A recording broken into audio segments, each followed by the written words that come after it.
to meet the people's expectation on matters integrity. Let me say this. It cannot be the case that the Director of Public Prosecutions keeps dropping cases because somehow they are unable to produce witnesses. It cannot also be the case that corruption suspects rush to court to obtain anticipatory bail that shields them from due process and enables them to compromise investigations. There is also no reason for corruption cases to drag in our courts for years, when the same courts are able to determine election petitions and related disputes within 6 months. Members, it is also unacceptable for the Houses of Parliament to deny the nation a much-needed instrument in the war against corruption by continuing to sabotage the passage of the Conflict of Interest Bill.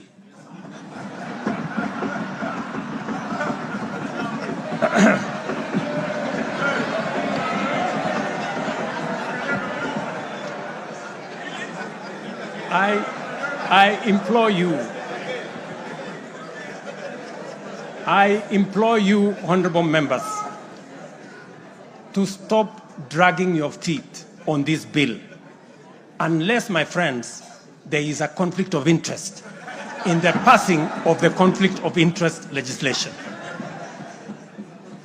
Similarly, the National Treasury has been dragging its feet in the implementation of an e-procurement system for the last 10 years. Today, I have directed the National Treasury to roll out the e-procurement system by the end of the first quarter of 2025 and ensure that going forward, only procurement undertaken through this system is sanctioned and paid for.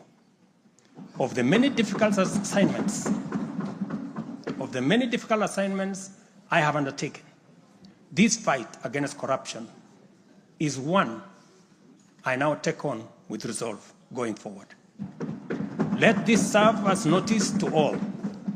Independent institutions charged with this responsibility must up their game, pull up their socks, and match up to the expectations of the people of Kenya.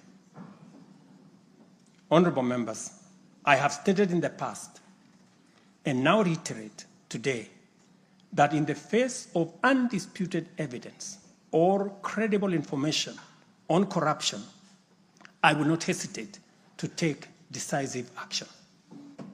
Accordingly, I now direct, in furtherance of the principles enshrined in Article 10 of the Constitution on transparency and accountability, and based on new information provided by investigative agencies and partner nations, that the procuring agencies within the Ministry of Transport and the Ministry of Energy and Petroleum immediately cancel the ongoing procurement process for the JKIA expansion public-private partnership transaction,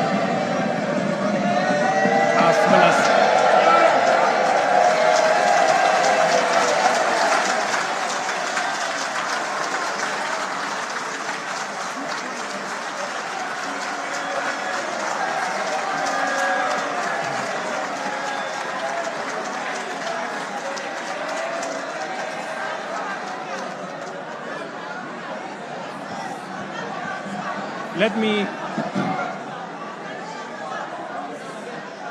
Let me repeat this for clarity. I have said that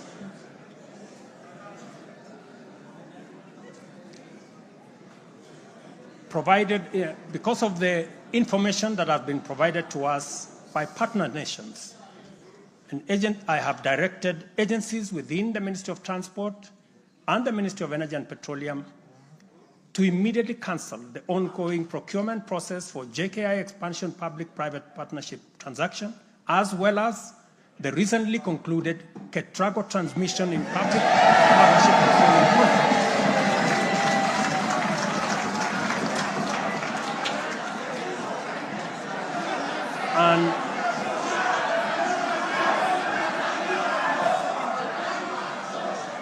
and immediately commence the process of onboarding alternative partners, because these are important projects.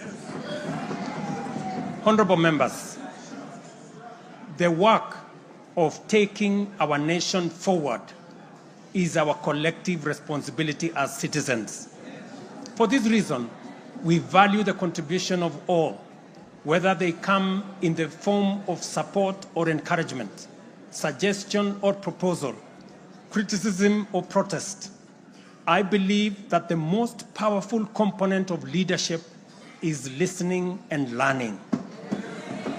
Therefore, I engage with you and listen to all citizens, their elected leaders, public officers, administrators, teachers, and other professionals, learners and the youth, farmers, fisherfolk, pastoralists, traders, craftsmen, artisans, nurses, doctors, community health promoters, and workers across all types of sectors in every sector.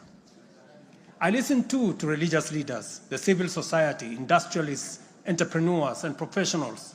Their contributions and everyone else's have my full attention and commitment to respond through positive, affirmative action that takes the national transformation endeavor forward.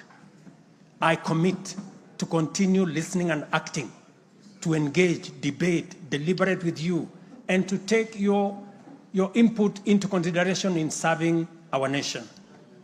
By design, the bottom-up economic transformation agenda is defined by its capacity to elicit feedback in the course of implementation and incorporate the same in making improvements and further progress. With every input from stakeholders, our ability to drive progress increases.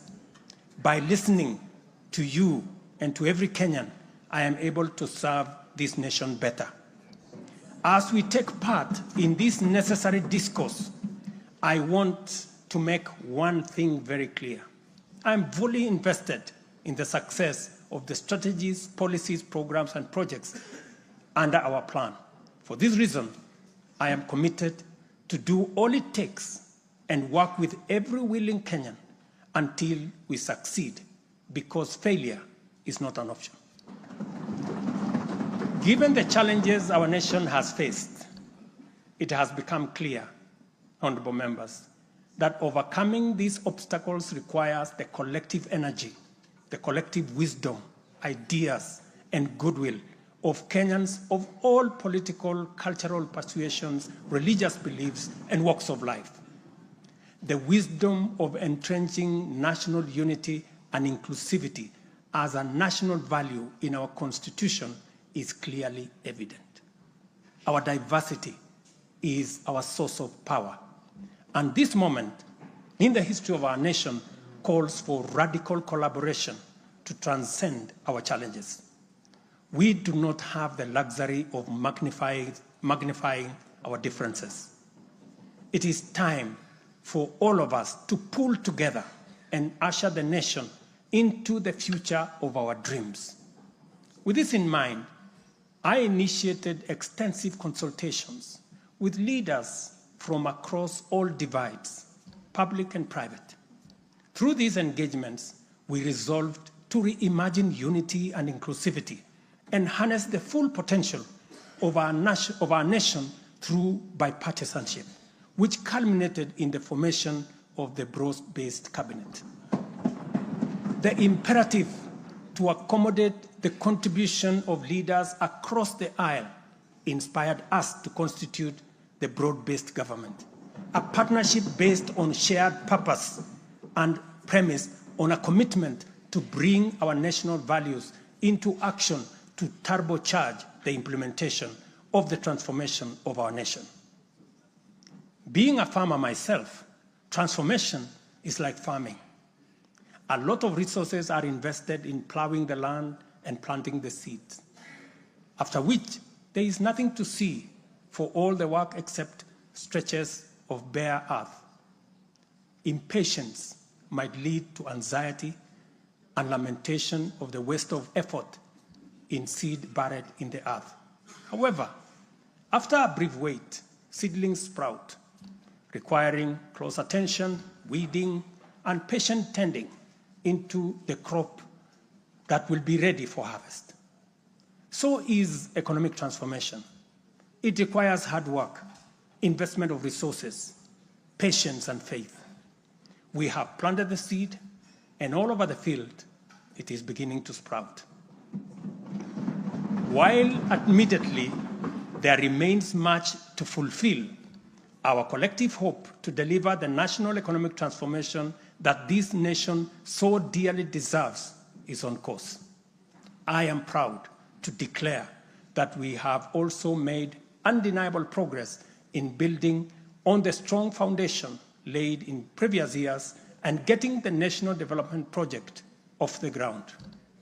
Honorable members, from the reports that I have the honor to table for your consideration and debate, there is reason to be optimistic that our forward march is unstoppable and that our capacity and commitment to live and work by our national values and principles of governance are stronger than ever before. Our nation is a proud member of the international community, making our contributions to the global progress boldly and with great determination. We stand collectively facing the dawn with confidence that our expectations of a bright daylight is not in vain. In summary, honorable members, and all fellow citizens, the state of our nation is resilient. And now, honorable speakers, it is my pleasure to submit to Parliament the following 3 reports as required by the Constitution. Number 1 is the report on all measures taken and progress achieved in the realization of national values. The second, report on progress made in fulfilling the international obligations of the Republic of Kenya. And the third, report on the state of our security. Now, therefore, I hand over the reports to the Speaker of the Senate and to the Speaker of the National Assembly. Thank you all. God bless you, and God bless Kenya.